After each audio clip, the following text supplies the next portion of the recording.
Hii nyumba ilianzishwa na jeshi, ilijengwa na jeshi ya Kenya mwanzo. Nyumba ya Constitution Hall ilijengwa na 5K ya jeshi ya Kenya, ndio walijenga kwanza.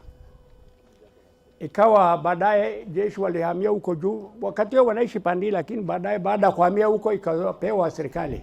Mara ilikuwa kotini, mara ilikuwa nyumba ya parliament ya council, ilipitia njia mingi.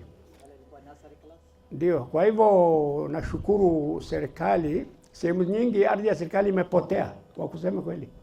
Hizi kiwanja ilikuwa paka lami ni ya serikali. Sehemu hii paka manyumba ya veterinary ilikuwa ni ya serikali. Lakini imeporwa na watu ya siasa pamoja wakitumia idara ambayo inahusika.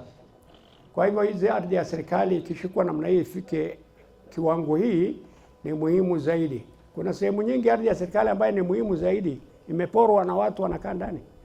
Najulikana. Kwa hivyo mimi nashukuru kwa wale ambaye walizuia hii nyumba ikafika kiwango hii. Wale wamejenga wakafikisha kiwango hii. Wale wamesukuma handover kwa county kuendesha shughuli hii, na washukuru sana. Kwa watu wa Mandera ambaye hii library imefunguliwa sababu yao, pia na wanashauri yao kujifunza.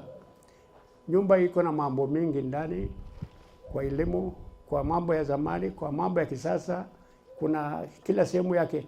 Kwa hivyo naomba wa vijana wafaidike kwa hizi nyumba ambaye ni nyumba ya zamani sana hapa Mandera. Hapa sehemu hii kuna mawe kubwa kubwa ilikuwa inaandikwa maili ya Mandera, Dolo, Lugh, Suftu, Wajir, Elwak, Mandera. Ilikuwa na bodi kubwa, ukipita na gari hapa inaonyesha kutoka mbali. Ukitaka kusafiri unajua mahali unaelekea ni maili ngapi.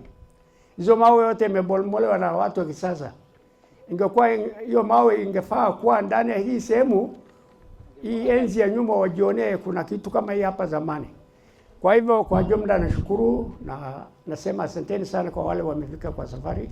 Mungu awarudishe salama. Asante.